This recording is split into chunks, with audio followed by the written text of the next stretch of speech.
The locker door swung open with a metallic squeal that echoed through the break room. Number 213. My number now, according to the orientation packet still tucked under my arm. Something white caught my eye immediately. A laminated card taped to the inside of the door at eye level. Professional job, too. The kind of lamination that didn't have air bubbles, edges heat-sealed smooth. Below it, another piece of paper. A photograph. I leaned closer. Someone had gone at the photo with something sharp. Methodical scratches, deep enough to tear through the glossy surface in places. The face was completely obliterated. Couldn't tell if it had been a man or woman, young or old. Just frantic, deliberate destruction concentrated on where the features should have been. The body remained untouched. Same Amazon vest I'd be wearing. Same scanner gloves clipped to the belt. Same locker behind them. My locker. I reached for the photograph, then stopped. My fingers hovered an inch from the paper. Something about touching it felt wrong. Not superstitious wrong, just practical wrong. The kind of feeling you get before picking up a pan that might still be hot. The card drew my attention instead.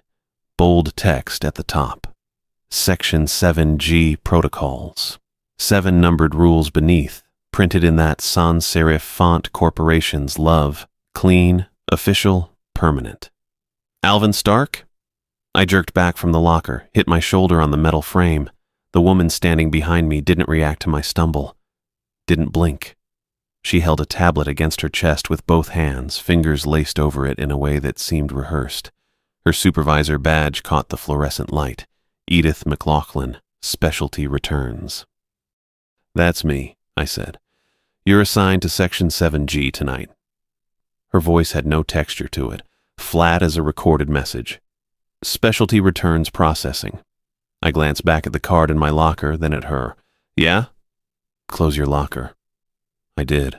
The card and ruined photograph disappeared behind gray metal. Edith stepped closer. Not into my personal space exactly, but near enough that I could smell the coffee on her breath. Old coffee. Hours old. She unstacked her hands from the tablet and held one out, palm up. The laminated card rested in her palm. Same one that had been in my locker. Had to be. Same lamination quality, same text. When had she... Take it. I reached for the card. Her fingers closed around my hand as I grasped it, trapping the laminate between our palms. Her skin felt cold, not cool. Cold.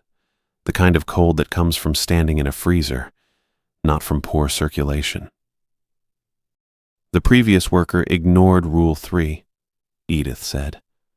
Her gray eyes fixed on mine without blinking. He didn't finish his shift.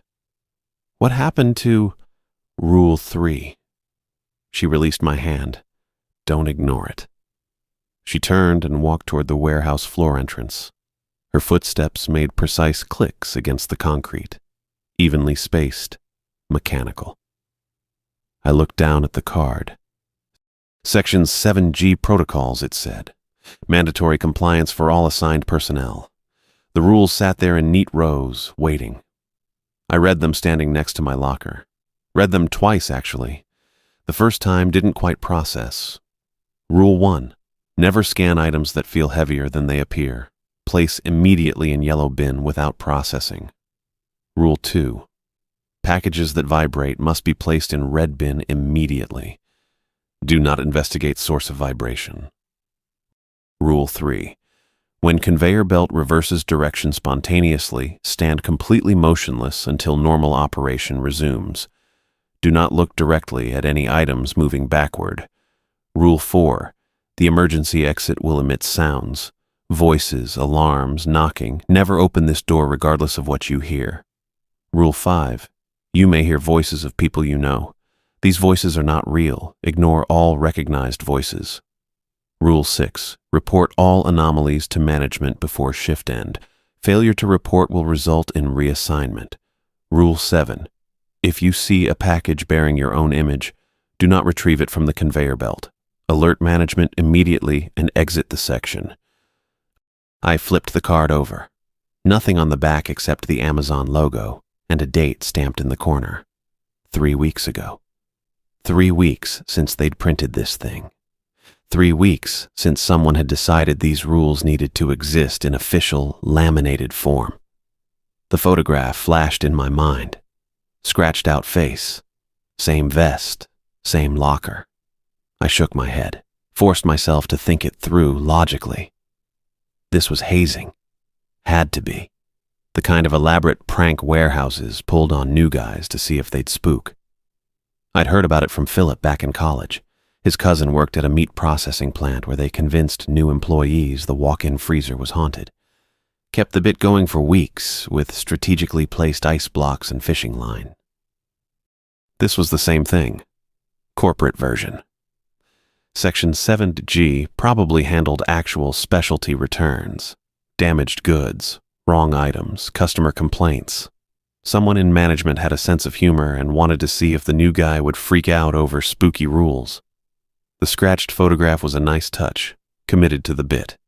Edith's cold hands, though, her flat voice, the way she'd grabbed my palm. I looked at the card again. Rule 3. The previous worker ignored Rule 3. He didn't finish his shift. Method acting. Edith was in on it, playing her part.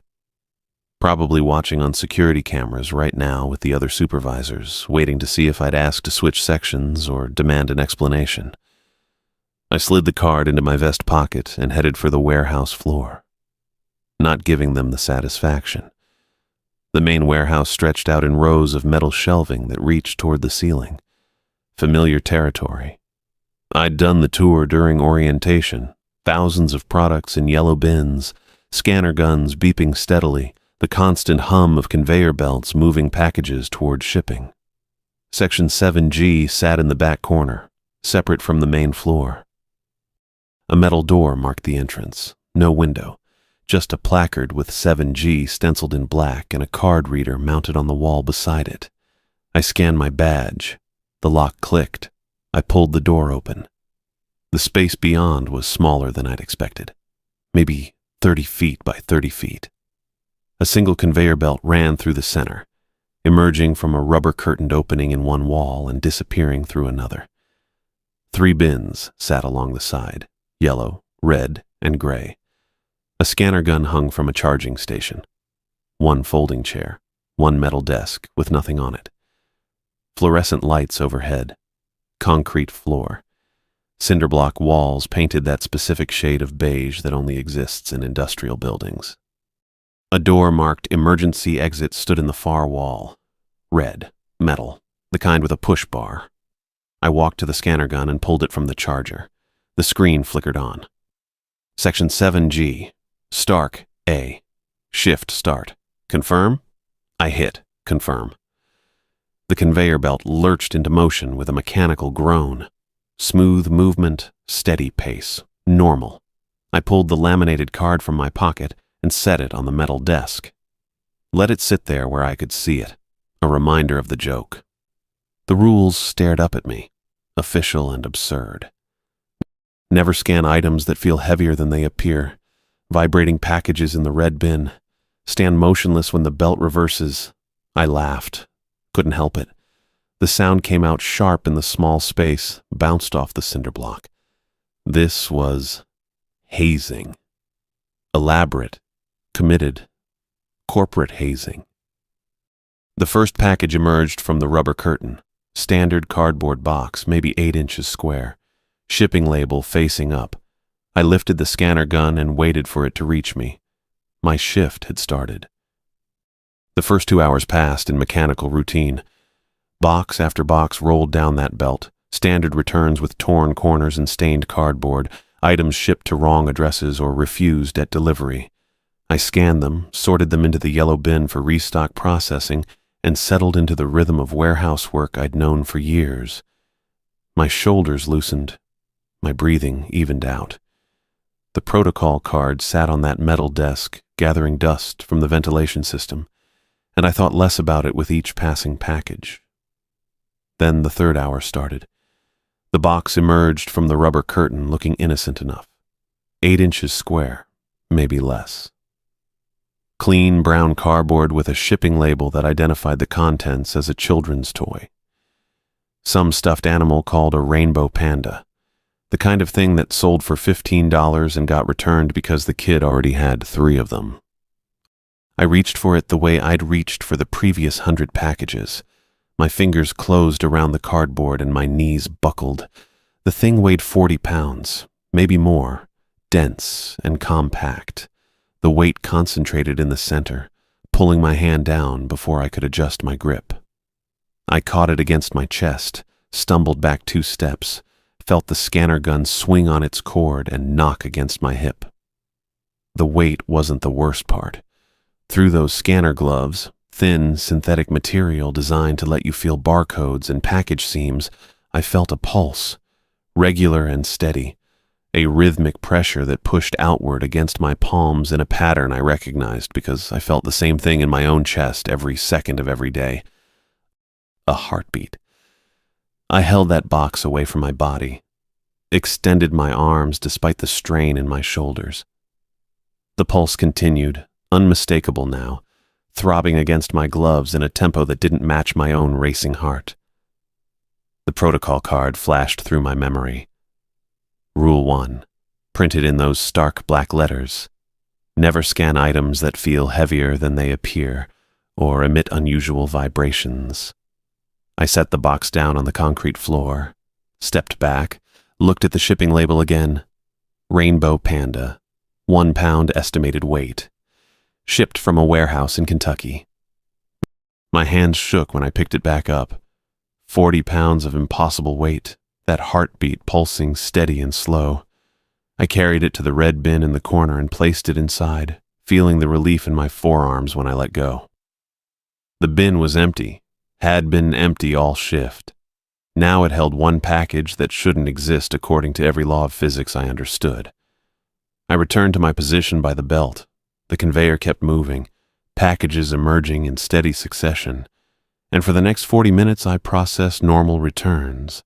Standard weight, standard contents, nothing that violated the basic rules of reality. Then the humming started. Package after package came through emitting vibrations I could feel before I touched them. A shoebox that trembled in my hands, an envelope that buzzed against my fingertips, a larger container that produced a low drone I felt in my teeth.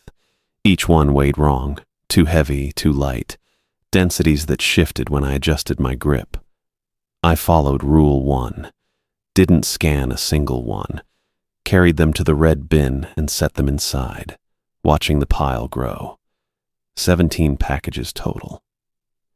I counted each one as I placed it down, some automatic part of my brain keeping inventory the way I'd been trained.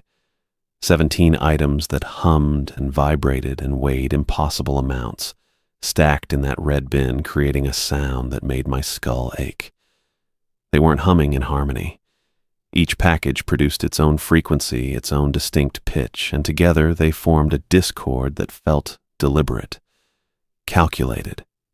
The kind of sound that made you want to cover your ears, except it wasn't quite loud enough to justify the reaction, just persistent enough to crawl inside your head and stay there. I stepped away from the bin, put distance between myself and that pile of wrongness. My hand went to my pocket, reaching for the protocol card before I remembered I'd left it on the desk. I walked over, picked it up, read Rule 1 again, even though I'd already followed it. The laminated surface felt normal under my fingers. Regular plastic, regular ink, regular paper stock underneath. The photograph sat beneath it on the desk surface. I'd glanced at it back in the locker room, registered the scratched-out face, filed it away as part of the elaborate prank I'd convinced myself this had to be. Now I picked it up and looked closer. The person in the image wore the same Amazon vest I had on. Same scanner gloves on their hands. I could see the distinctive yellow stitching along the index finger and thumb that marked the current model, the ones they'd issued 6 months back to replace the old gray ones. The scanner gun hung from their belt on the same side I wore mine. They stood in front of locker 213, my locker. the number visible over their shoulder, clear enough to read despite the damage done to their face. I flipped the photograph over. A timestamp printed on the back in small gray text. The date 3 weeks ago, the time showing 11:47 in the morning. 3 weeks.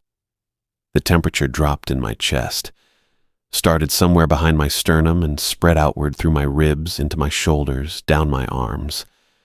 Not fear exactly. Recognition, maybe. The cold certainty of understanding something you'd been avoiding. McLaughlin's words came back. The previous worker ignored Rule 3, didn't finish his shift. Previous worker, 3 weeks ago, standing in front of the same locker wearing the same equipment in the same position I now occupied. I wasn't doing a job that needed filling because of company expansion or seasonal demand.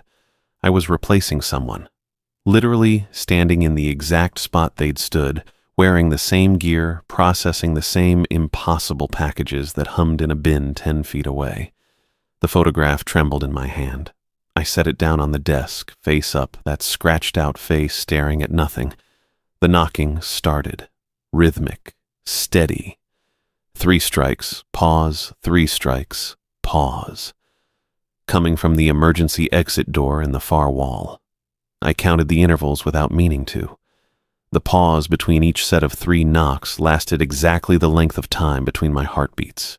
I felt the pulse in my throat and heard the knock on the door, felt the pulse again and heard the next knock, the pattern matching so precisely it couldn't be coincidence. Rule 4 scrolled through my memory. Do not acknowledge voices or sounds from the emergency exit door. The knocking continued. 3 strikes, pause. 3 strikes, pause. My feet moved before I decided to move them. 1 step toward the door, then another, my boots scuffing against concrete that suddenly felt less solid than it should. The scanner gun swung at my hip. The humming from the red bin faded into background noise, replaced by the knocking that matched my pulse, that called with a rhythm my body recognized on some level deeper than conscious thought. I should have stayed put. Should have returned to the conveyor belt, processed more packages, ignored the sound the way the protocol card explicitly instructed. The curiosity didn't feel like mine. Felt implanted, foreign, a compulsion that came from outside my skull and burrowed inward. But my legs kept moving, carrying me across that 30 by 30 room toward a door I had no reason to approach. The knocking grew louder with each step. 3 strikes. Pause. 3 strikes. Pause. My hand reached for the door handle despite every rational thought screaming to stop. The knocking stopped. My hand hovered 3 inches from the door handle, fingers extended toward brushed metal that showed no rust, no wear, nothing to indicate this emergency exit had ever been opened. The silence felt worse than the rhythmic pounding. Heavier somehow. Then I heard my mother's voice. "Allie Bear, baby, open up now." My chest went tight. She'd been dead 6 years, ovarian cancer that metastasized faster than any doctor predicted. I'd held her hand in hospice while she forgot my actual name, cycling through my cousin's names and her brother's name, and finally just sweetheart, because the morphine had taken everything else. She never called me Allie Bear after I turned 12. I'd made her promise to stop. "I need you to let me in, Allie Bear. It's cold out here." The voice came through the metal barrier with perfect clarity, not muffled, not distant. Right there on the other side, close enough that if I opened the door she'd be standing in arm's reach. The same slight rasp she'd developed from 20 years of menthol cigarettes. The same upward lilt at the end of sentences that made statements sound halfway to questions. I stepped backward. My heel caught the edge of the metal desk. "Alvin, son, don't be difficult." My father's voice now, smooth and certain, carrying that edge of disappointment I'd spent my whole childhood trying to avoid. "You've always been difficult. Just open the door so we can talk about this properly." He was alive, still living in the same house in Montgomery, still working the same route for the Postal Service. We'd talked on the phone 4 days ago about whether I should renew my car insurance through his agent. "This is ridiculous," Maria's voice cut in, warm and exasperated in that specific way she'd perfected during our 3 years together. "You know I wouldn't ask if it wasn't important. 5 seconds.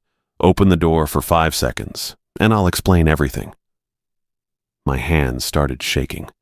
Maria lived in Austin, managing a bookstore near the University District. We'd ended things 8 months back when I'd moved to Alabama for this job.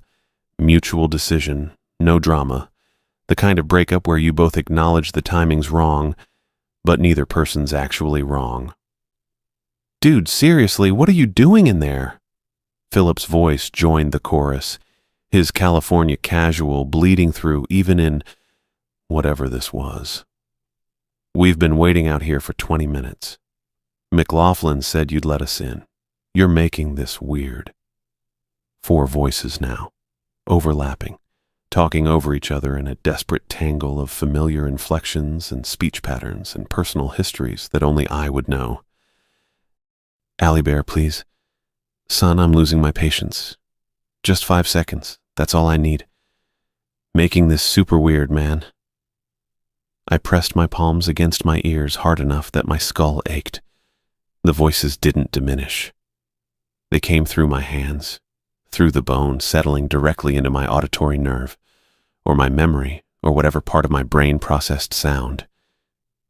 The conveyor belt kept moving behind me. Steady rhythm. Packages emerging from the rubber curtain every 45 seconds or so, traveling the 10-foot span, disappearing through the exit curtain. Work continuing like nothing was happening. I had to keep working. That felt important. Critical, even. I'd been hired to process packages, and the packages kept coming, and if I just focused on the actual job instead of the impossible voices and the pounding in my head, I stumbled back toward the conveyor belt. My hands were still shaking, palms sweaty inside the scanner gloves. The yellow bin sat there with its collection of normal packages, the ones I'd processed correctly, following standard procedure. The red bin hummed its discordant chorus of vibrating anomalies. A package rolled past. I grabbed for it. Wrong bin. I realized it the instant my fingers closed around the cardboard, but momentum carried me through. My trembling thumb hit the scanner trigger. The red light swept across the shipping label of a package that had weighed 40 pounds despite listing a 1-pound children's toy, a package that had pulsed with a heartbeat that wasn't mine. The scanner gun emitted a single sharp beep. The conveyor belt screamed, not mechanical failure, not the tortured squeal of gears grinding or belts slipping, a scream. Human-shaped, human-pitched, full of pain and terror and rage, all compressed into a sound that came from rubber and metal and whatever machinery lived behind the curtained walls. Then the belt reversed. Packages that had disappeared through the exit curtain came rolling backward, emerging into the 30 by 30 room like footage running in reverse. The belt's direction changed completely, carrying everything toward the entrance curtain instead. And I understood with perfect clarity that I'd just violated Rule 3. Stand completely still if the conveyor belt reverses direction. Do not scan packages. Do not move until belt resumes normal operation. I froze. Packages flowed past me, moving backward along the belt in a steady stream. The ones I'd processed hours ago. The ones I'd sorted into the yellow bin for restock. They rolled past at the same mechanical pace as before. But everything about them felt wrong now, corrupted somehow. I looked down at the nearest package. The shipping label was changing, not fading, not smudging, changing. The return address that had read something standard, some residential street in Ohio or Michigan or wherever, now showed numbers that made my eyes hurt. Street addresses climbing into the 100,000s, then millions, digits adding themselves in real time until the numbers sprawled across the label in compressed font. The city name shifted from English letters into something else, alphabets I didn't recognize. Characters that might have been Cyrillic or Arabic or some combination that didn't exist in any real language, curling and reforming as I watched.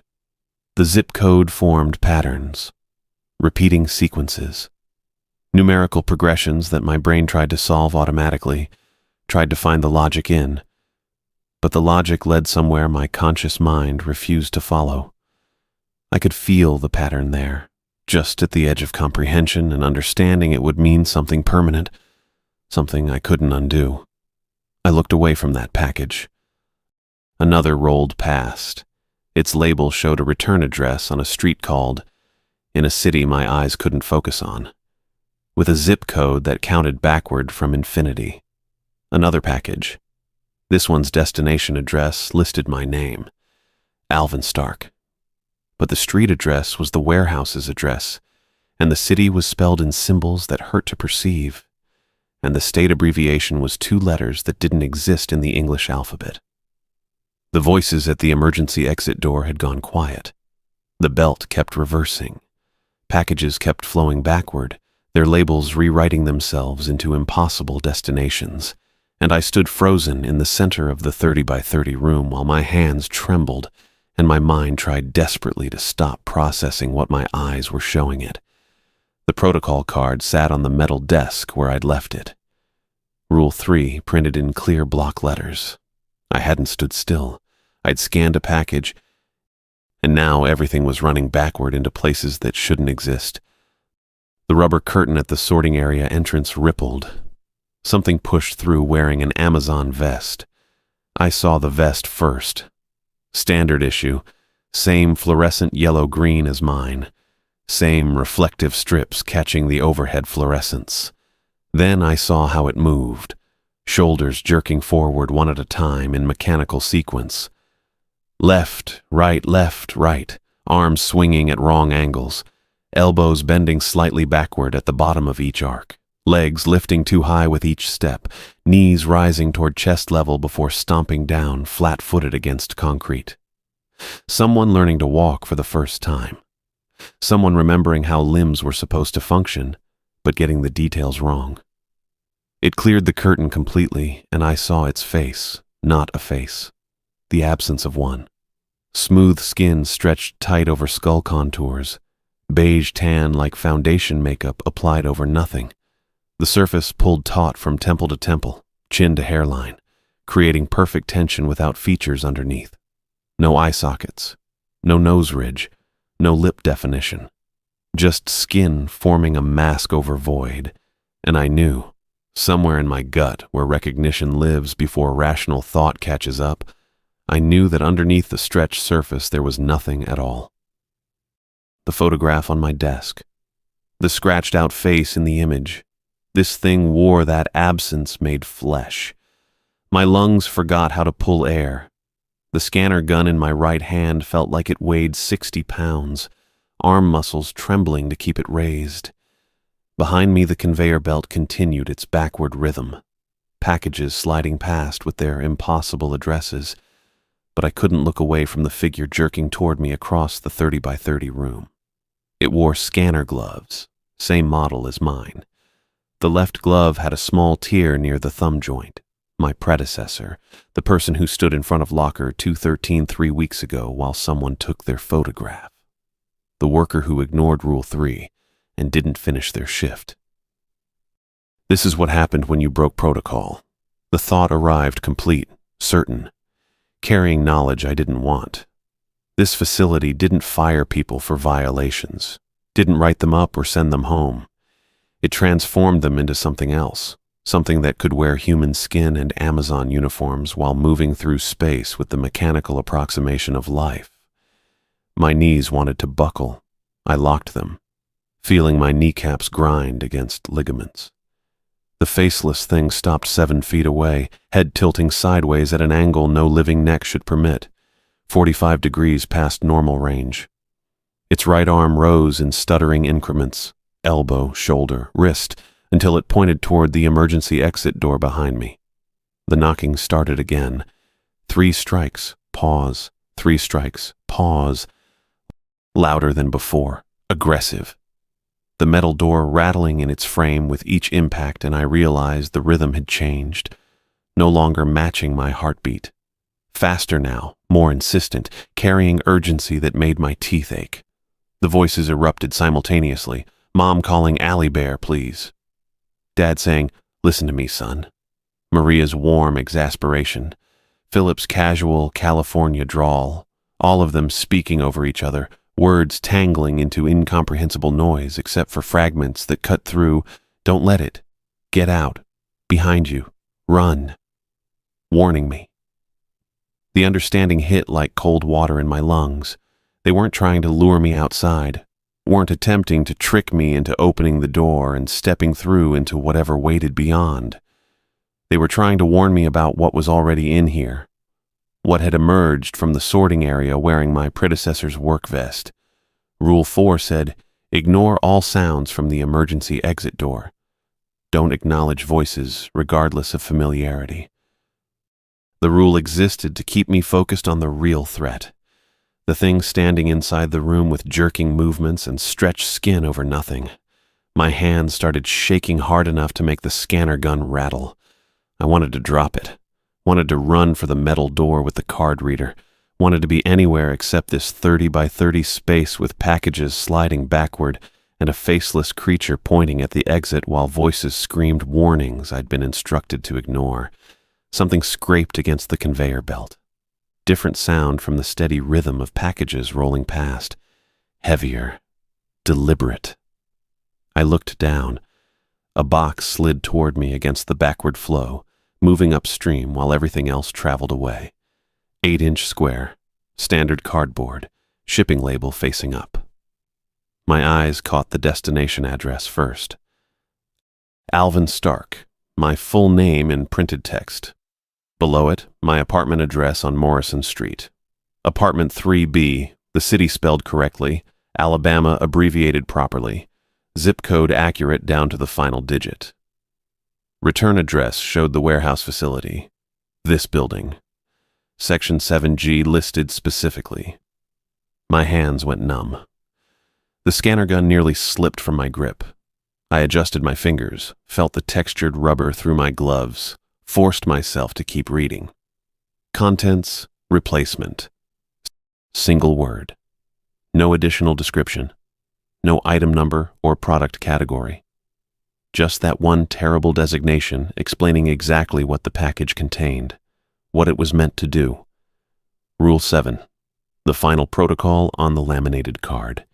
If you see a package bearing your own image, alert management immediately and evacuate Section 7G without delay. Not image. The rule said image, not name. I'd read it wrong, assumed it meant photograph. But this was worse.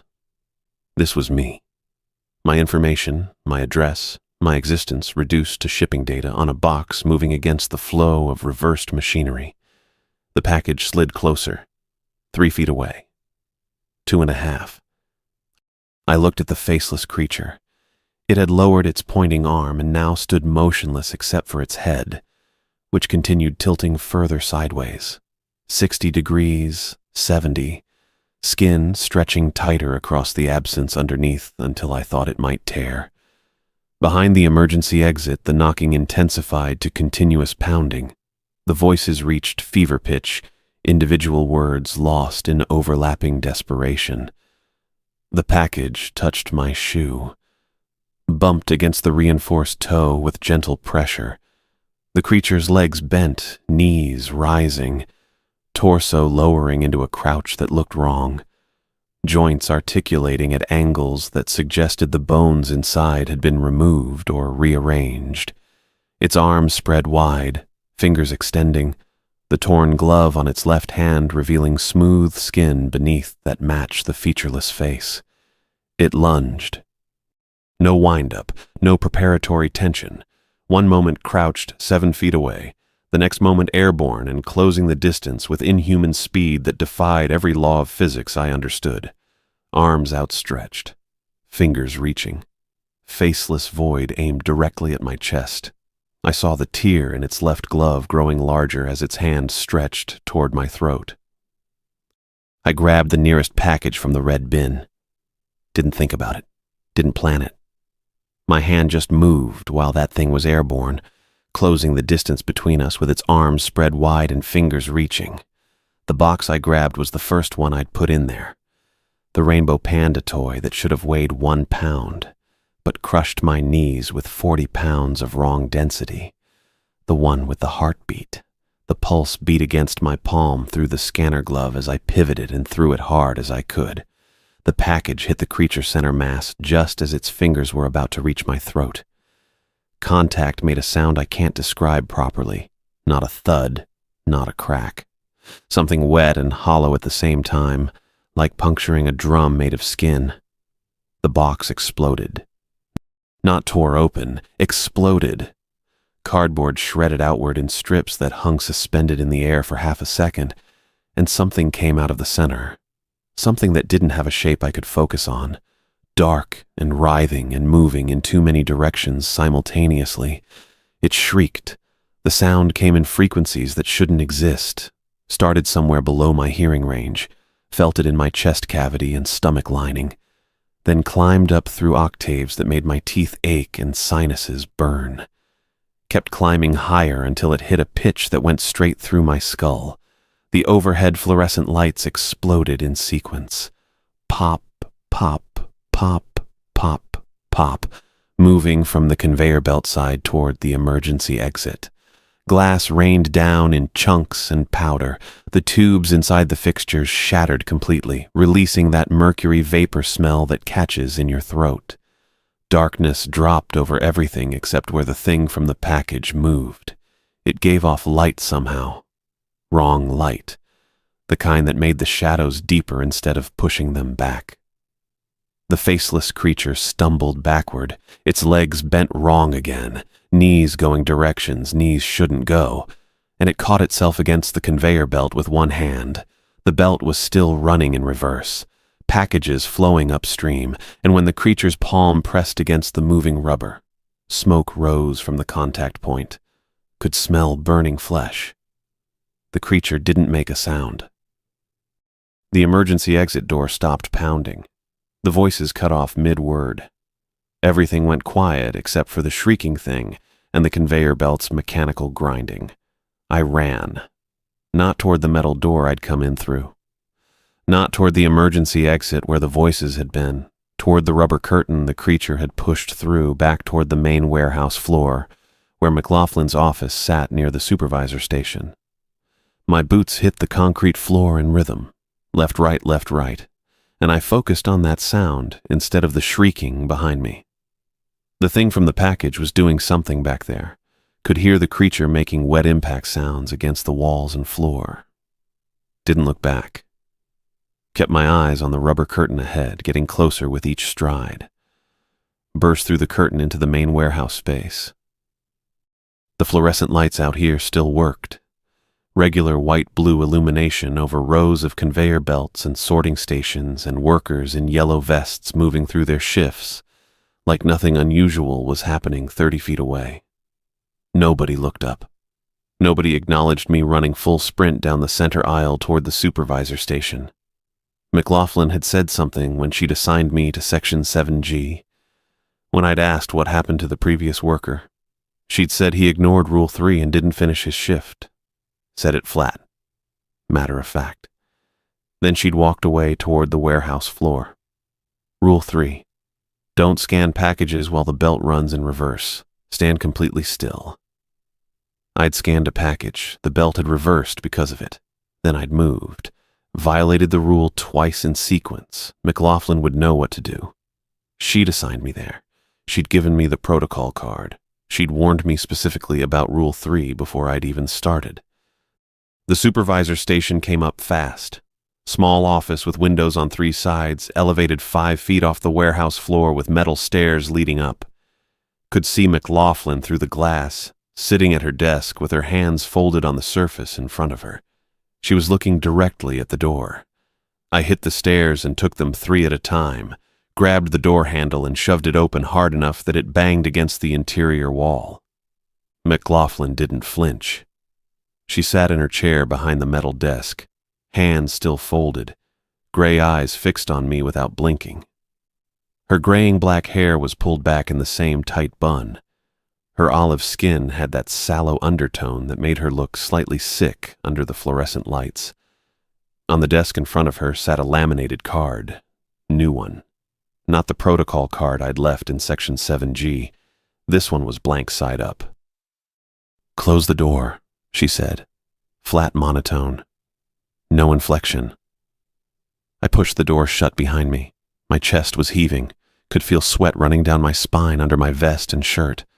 My hands were shaking so hard the scanner gloves rattled. "Sit down." There was a folding chair against the wall to my right. I grabbed it and sat, legs weak enough I almost missed the seat. McLaughlin reached across her desk and flipped the laminated card over. It had text on it. Couldn't read it from this angle, but could see the same formatting as the protocol card, numbered list, corporate font, laminated to prevent damage. "You passed," McLaughlin said. I stared at her, tried to make my mouth work, couldn't get words to form properly. "The initial test," she continued. Same flat tone, same emotionless delivery. "Most workers either flee immediately when the belt reverses, or they're claimed by the entities when they violate protocols. You did neither." I scanned a package during reversal. Got the words out through my tight throat. I moved.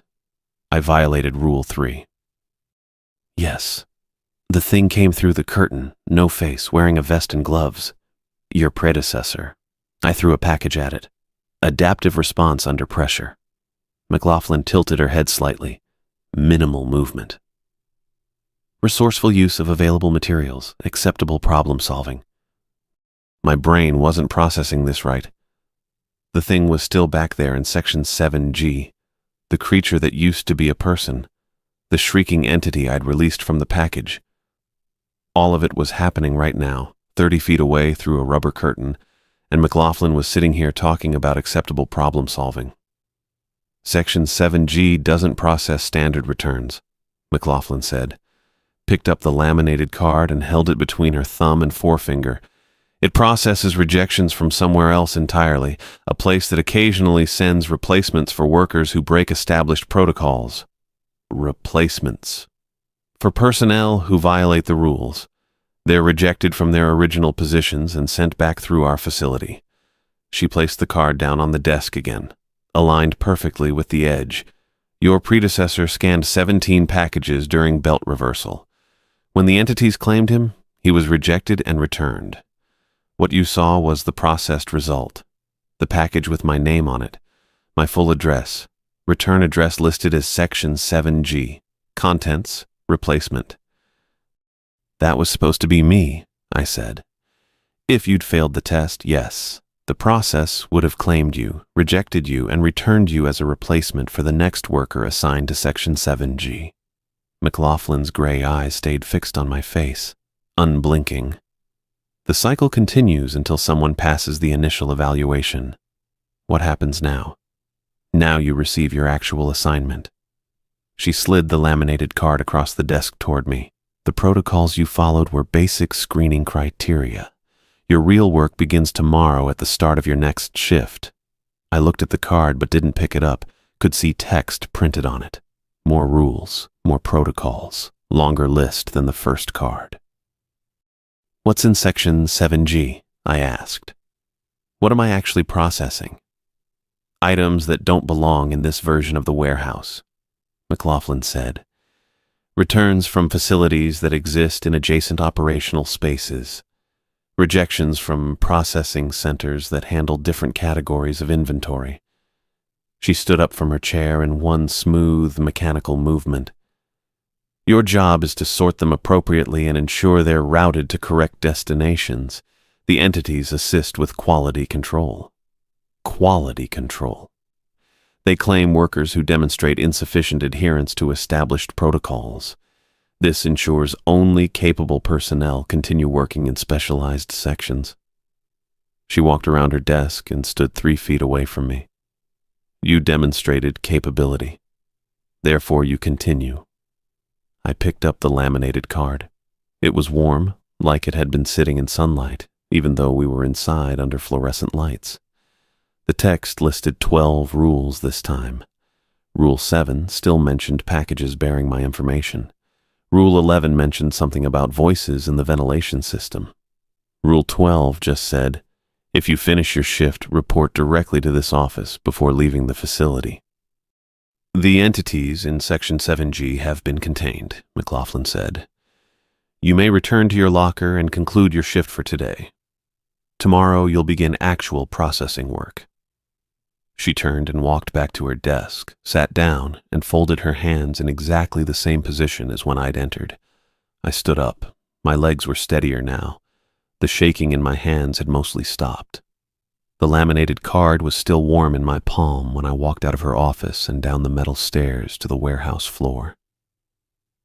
McLaughlin slid the laminated card across her desk toward me. The plastic surface caught the overhead fluorescence, throwing a brief glare into my eyes before I picked it up. 12 rules instead of 7. My thumb traced the edge where the lamination sealed, still warm from whatever printer she'd used. The text sat centered in that same corporate sans serif font, each numbered item spaced with bureaucratic precision. Rule 7 about packages bearing my information. Rule 11 about voices in ventilation systems. Rule 12 requiring direct reporting to this office after every shift. I didn't read the others yet. Couldn't focus on the words because somewhere beneath us, beneath the floor, and McLaughlin's filing cabinets and the hum of her desktop computer, the screaming had stopped. Complete silence from Section 7G. My predecessor, that thing in the yellow vest with the featureless face and backward-bending joints, had been making sounds when I'd fled through the rubber curtain. Not words, just noise, high-pitched and constant, coming from somewhere inside that smooth expanse where a mouth should have been. The kind of sound that shouldn't be possible without lips or vocal cords or a tongue. Now nothing. I stood there holding the warm card, listening to the warehouse floor beyond McLaughlin's windows. Conveyor belts running their normal routes, scanner guns beeping, voices calling out bin numbers and package weights, all the regular sounds of third shift doing what third shift does. But underneath, in that 30 by 30 room I'd just escaped from, nothing at all. The containment protocols are effective, McLaughlin said. She hadn't moved from her position behind the desk, hands still folded in that precise way. The entities have accepted the exchange. Exchange. My mind caught on that word, turned it over. The dark, writhing thing I'd released from the Rainbow Panda package had attacked my predecessor, and now everything had gone quiet, and McLaughlin called it an exchange. What happened to him? The question came out before I decided to ask it. Processed. McLaughlin's tone didn't change. Same flat monotone she'd used for everything else.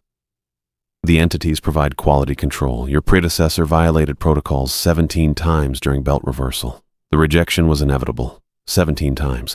17 packages he'd scanned while that belt ran backward and those shipping labels transformed into impossible addresses. I'd only scanned one before I'd understood what I'd done wrong. One violation had brought that faceless thing through the rubber curtain. 17 had turned someone into that faceless thing. I looked down at the card again. 12 rules now instead of 7. My actual assignment protocols, McLaughlin had said, for real work beginning next shift. How many workers have you sent into Section 7G? McLaughlin's gray eyes fixed on mine. No warmth in them. No recognition that I'd just asked about human lives. 43 in the past 18 months. The number hit like a physical weight. 43 people assigned to that room with the single conveyor belt and 3 colored bins and the emergency exit door that had pounded with familiar voices. How many passed? You're the 7th. 7 out of 43. I did the math automatically. 16% survival rate. The rest claimed or rejected or processed or whatever bureaucratic term McLaughlin used for whatever happened when the protocols failed. When workers failed. The card felt heavier in my hand. Not like those packages that weighed 40 pounds when they should have weighed 1. Just regular weight made unbearable by what it represented. Somewhere in this warehouse, In some section I hadn't seen yet, a package bearing my face waited on a shelf or in a bin or on a belt, my replacement. Ready for the next worker who got assigned to Section 7G and made the same mistakes I'd almost made. The cycle continuing. McLaughlin had explained it so clearly, sitting there with her folded hands and emotionless delivery.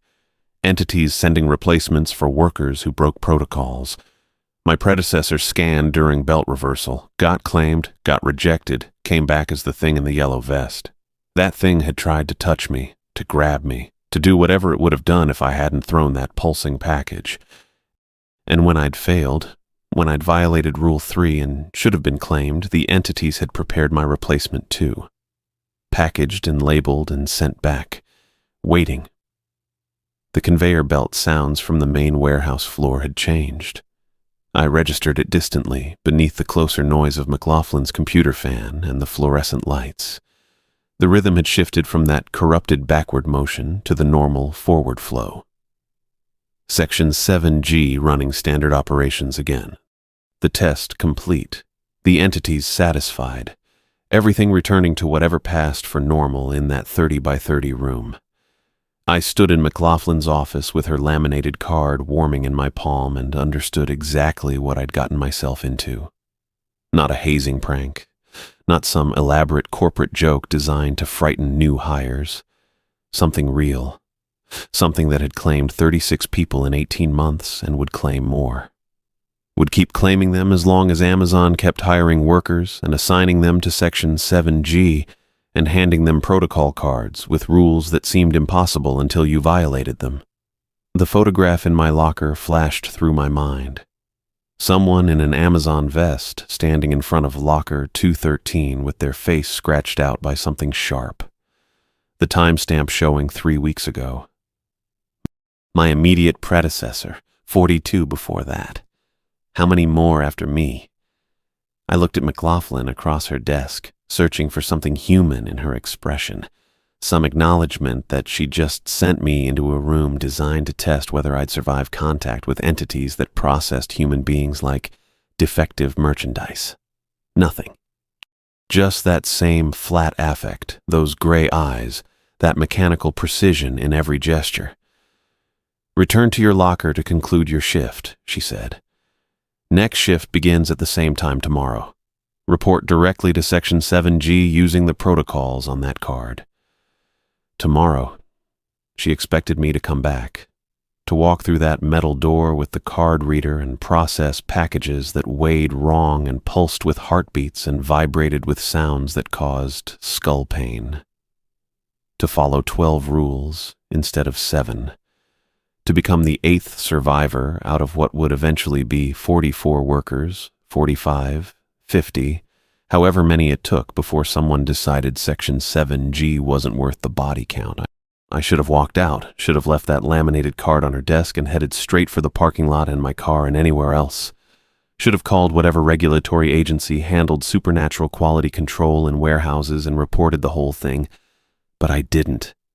I stood there holding that warm card, feeling the weight of what I'd just survived and what I'd just become part of, and understood that I was going to come back tomorrow, not because I wanted to, not because the pay justified the risk or the job couldn't be replaced, because somewhere in this vast warehouse, in whatever section handled processed rejections, a package with my face waited for the next worker to make a fatal mistake. And I needed to know what happened to it, what happened to all of them.